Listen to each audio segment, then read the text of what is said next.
welcome back. And we're moving into our first conversation for today with Hannah Martinez. Hannah is here representing the Ministry of Agriculture, Fisheries, Forestry, Environment and Sustainable Development as the BioFin National Coordinator. BioFin is a biodiversity finance initiative that is being conducted in partnership with the United Nations Development Fund. Good morning, welcome, and thank you for being here. Good morning. Thanks for having me here.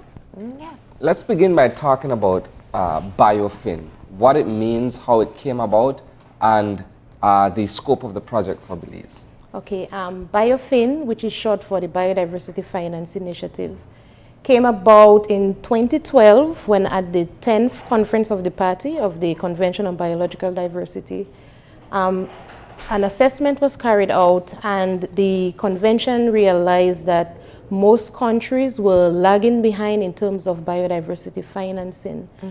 This meant that most countries were not implementing as best as they should their biodiversity targets and goals. Mm-hmm.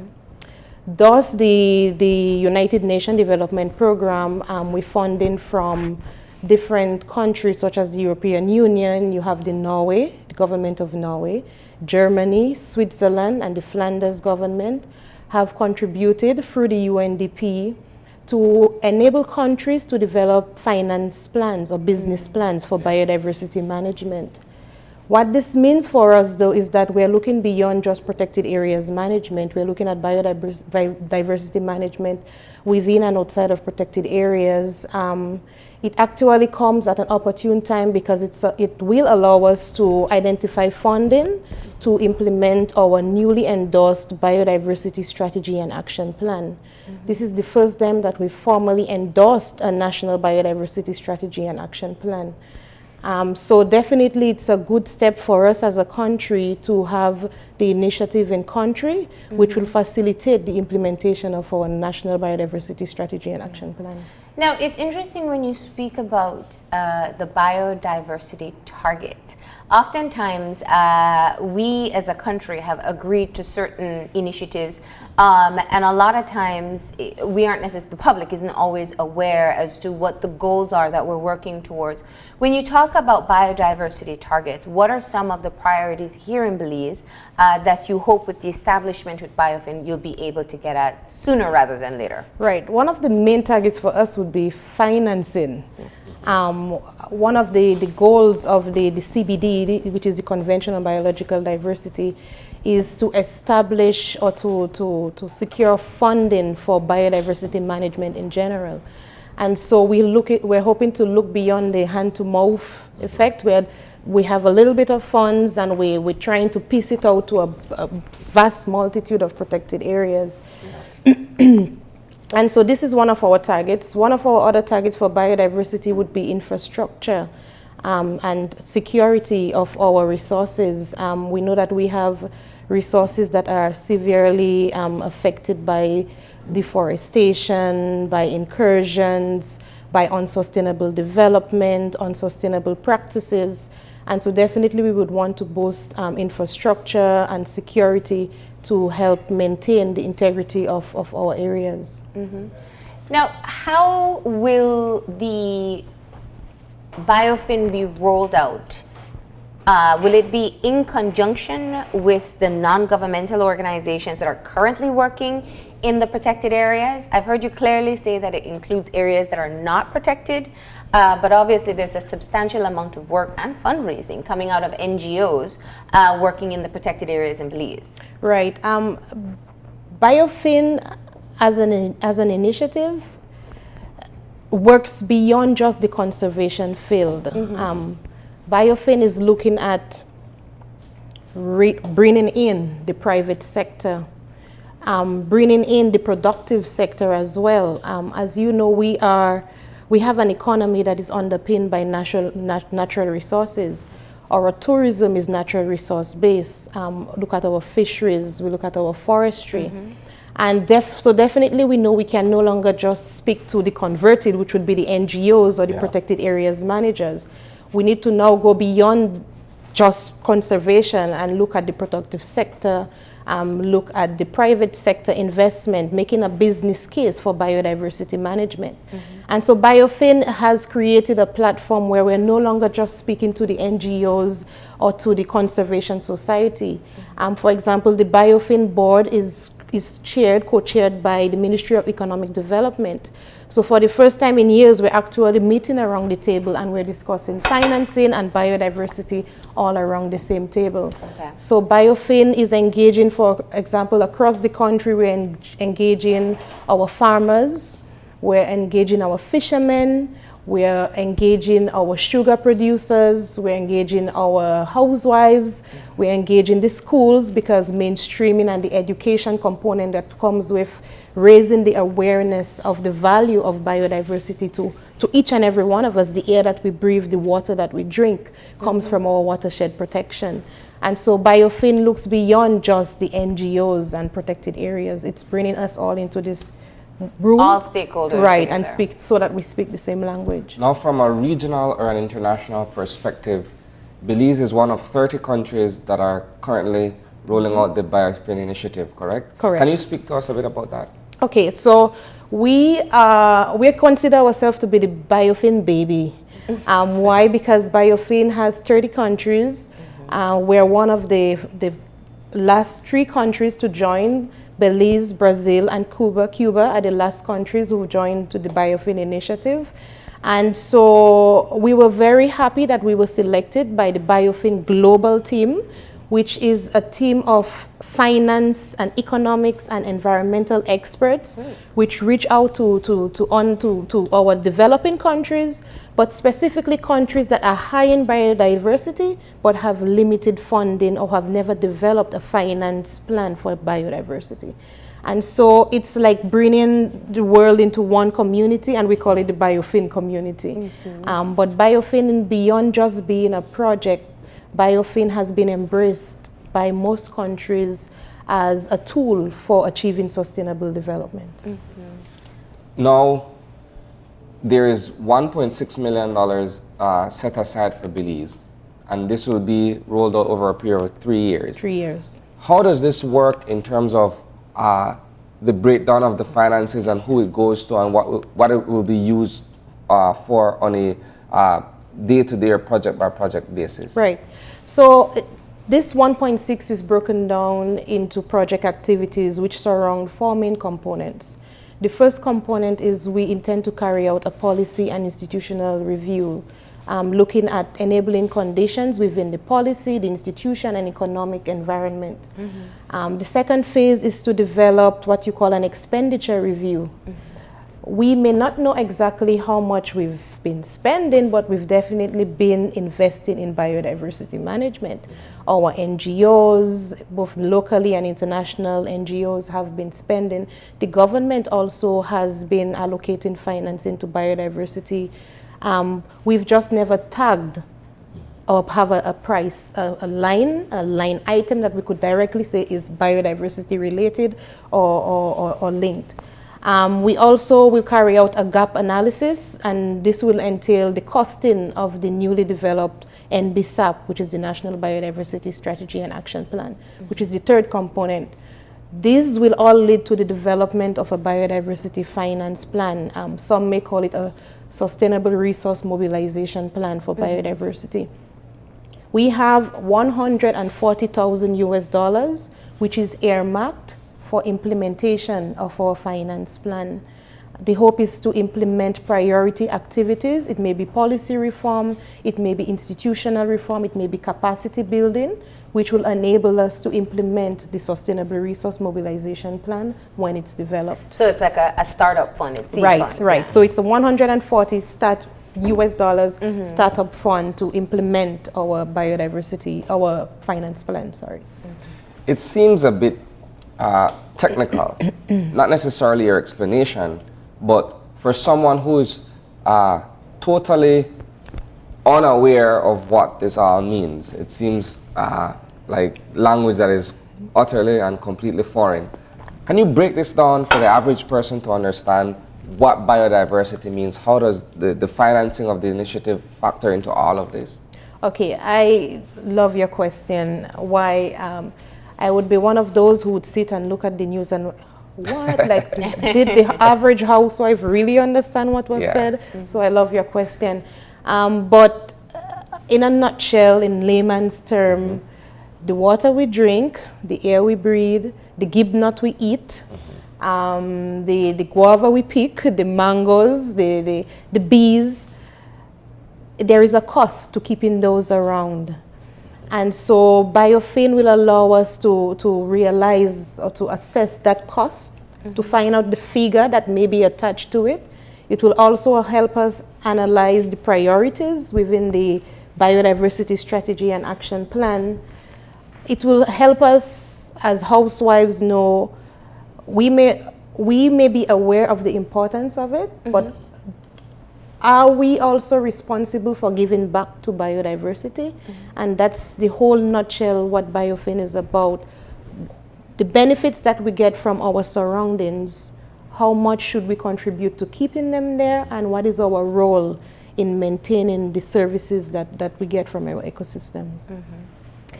Now, I'm trying to imagine what it would be like to quantify the contributions of biodiversity outside of what naturally exists in the country. You know, you fly into Belize, you see the greenery, you drive on the highways, and sometimes you can see not necessarily large farms, but backyard farms that people have. These are all part of contributing towards our biodiversity.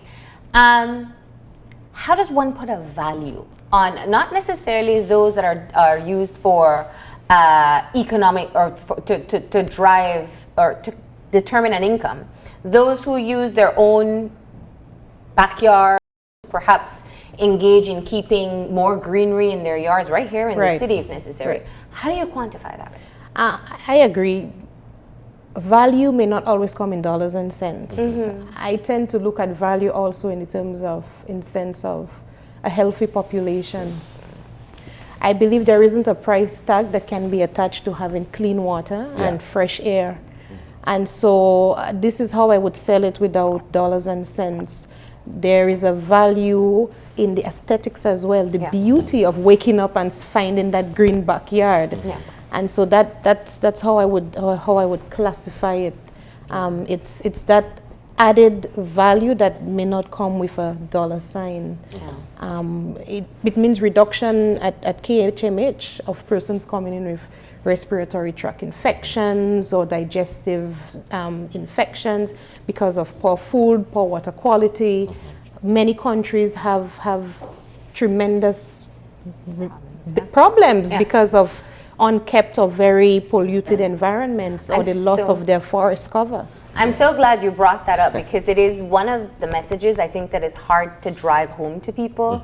You know, you only miss something when it's gone, and we have great water quality, we have clean air, we're not living in a concrete jungle, so we can imagine what a forest looks like.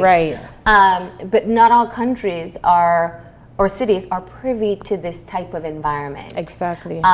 And I suppose that's where sometimes organizations struggle in being able to get full buy-in because you're not facing an immediate challenge.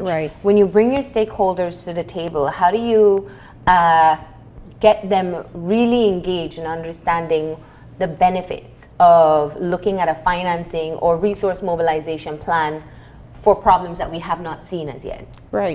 In general, we tend to not use one remedy for all stakeholder groups. Every stakeholder group is different. The message and the selling point for each group is very different. The language that I would speak into someone from finance is different from the language I would speak to someone from the Ministry of Health. It's also different from when I speak to someone, for example, from BWS or from BTL or wherever, from tourism. And so definitely that's what we do. We target the audience, and the language and the pitch is different based on the group that we are discussing with. And so it entails having previous knowledge of the group that you're about to sit down with, knowing what their challenges are, and bringing things down to their level a bit. Many times we meet these stakeholders and we stay above them, the language that we speak in, and we demand and we tell them this is what you need. Many times it's about hearing from them how they contribute, how they benefit, what they could do, what they would want with from the biodiversity that surrounds them. And so we've had to carry out a stakeholder mapping to learn who our main audience groups will be. And we're realizing that it's not always the big business owners or government, it's the farmers, and it's the persons the fishermen, the persons who live right outside our forested areas. Yeah. Now, the government of Belize is one of the few, how do I say, agencies in a sense, among all these 30 countries that are part of BioFin that is supportive of this initiative. Can you explain how GOB stands out in this regard as opposed to the other countries? Right. In the other 29 countries, the BioFin initiative is housed, for example, within the UNDP. In 2015, December 2015, a letter of agreement was signed between the government of Belize and the UNDP, which pretty much gave government ownership of the project to implement the activities, to do the contracting, to engage the public, the stakeholders. So we're one of the first countries, they are the first and only country actually to undergo such a modality in project implementation. We have BioFin now inserted within the ministry, and we have integrated it into the larger scheme of things, looking at sustainable development.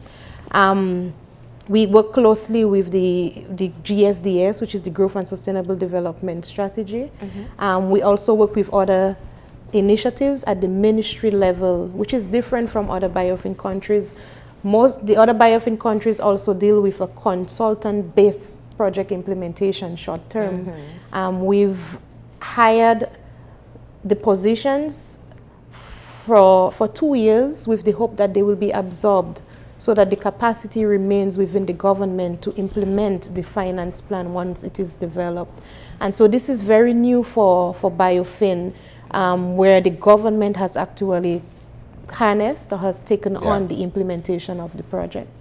So obviously, you are at your very beginning phase of this rollout. What would you say? What are some of the actions that you have currently ongoing and that will be happening in the near future? Okay, so we're in the first year of project implementation. We've begun the policy and institutional review.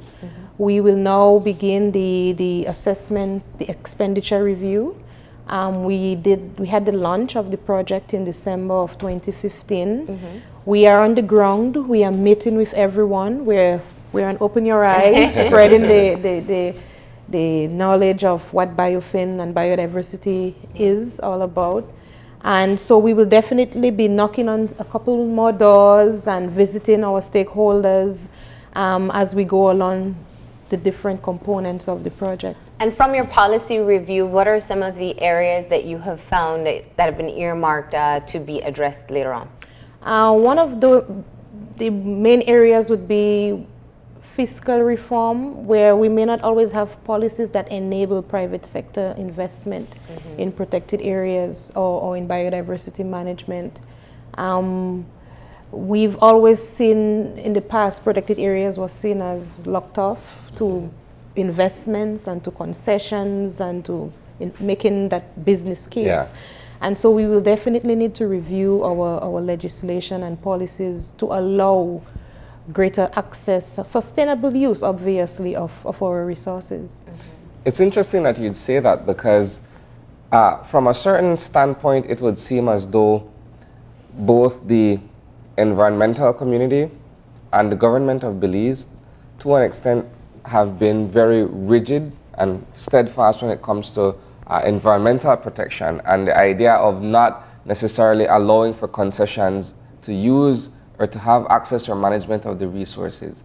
And here comes this particular initiative that is willing to look at both sides of that argument. Right. It also means, though, because though BioFin wants government or countries to look at that option, BioFin also recognizes that countries need to carry out certain structural and institutional changes. For example, there needs to be protocols and guidelines for carrying out activities within those areas. And those need to be in place before we could undergo those activities. But definitely it's a foot in the right direction that we recognize that we can no longer block them off. I mean, we need to give ownership to persons, and many countries have shown us that where there is private investment in areas, persons tend to protect even more their investments. Is it Tomokini is a great example of that in the South, where they have opened up one portion of their reserve for farmers to come in as well. So we see where the idea of sustainable development, and with the right policies. Exactly. I would hope that would be able to manage any of the fears that people would have. Right. So you spoke about that particular policy area. Any other gaps that you saw that perhaps will need to be addressed? I believe one of the main one would be institutionally, we need to build capacity. We are not very big on planning, especially business planning. Most of our ministries are without that finance component. I mean, you may have a forest department, DOE, but do you have the capacity in place to boost financial sustainability of the activities that we undertake? And so we will need to boost that skill base within the government and private sector to undertake financial activities that are environmentally sustainable as well as economically sustainable. Do you find that technical knowledge and expertise for the most part lies within government or within the NGO community, for instance? When you look at the number of environmental groups out there and their resources in terms of capacity, the people who know, who are experts, versus those, let's say, at the Department of the Environment or the Forest Department, where do you find a majority of that knowledge? Yeah, I would say we all know that we're under-resourced, both in terms of financial and human resource within the government. And most NGOs, as small as they may be, they tend to be more structured, more program-based, so they have their finance person, their capacity person. And we need to bear in mind also that, for example, most of our government departments and ministries, we deal with the entire system, the entire country. And so you may have one person dealing with everything related to the entire system. And so we get stretched thin, and so we definitely rely on our partners because they have more of that. Each one is an island, and they have the programs and the structures in place to carry out their activities. Most times it's for one protected area or like Audubon, which has 9 protected areas. But for us that deal with a system of 110 approximately protected areas, and we don't just manage resources within protected areas. You look at the entire national forest estate. I mean, it's within and outside of protected area. And so I would say we are stretched a bit more thin than you would have it within the NGOs and the conservation organizations. So who do you foresee would be, what is the plan in terms of who will roll out the resource mobilization plan?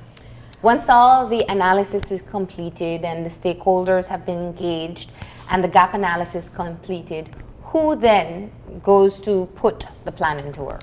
Yeah. My dream and the rolling out of, as using the example of most other countries, I would say using them as that lessons learned would be the success would come from having it pinned to the Ministry of Finance and Economic Development. When you talk of budget reform and change in cash flows, it has to first be approved, and it has to come and it has to be championed by the Ministry of Finance and Economic Development. So that's where you would like to see the roller take place. Love it. Your dream. My dream. Yes. But there's no indicator at this point as yet. I would say yes, because the BioFin initiative was formally endorsed by the Ministry of Economic Development. Okay. And so it did not come into country until that initial endorsement had taken place. That's one of the commitments that a country needs to make before signing on to BioFin. So before it going to the Ministry of the Environment or our ministry, it had to go through the Ministry of Economic Development. And I could definitely say without a doubt that they are committed to the process and to achieving the main output of BioFin. Okay. Well, Hannah, we want to thank you for stopping in this morning, for sharing the details of BioFin. We appreciate you being here, and of course, as you pointed out, you are currently working on the ground, so those in the different areas have perhaps already gotten some exposure to this, but now our viewers will understand more. Thank you so much. Thank you so much for having me. We're going to go ahead and take a break, and when we come back, we'll be joined by representatives of the Taiwanese Embassy and the government of Belize to talk about their collaboration on agricultural projects. So stay tuned.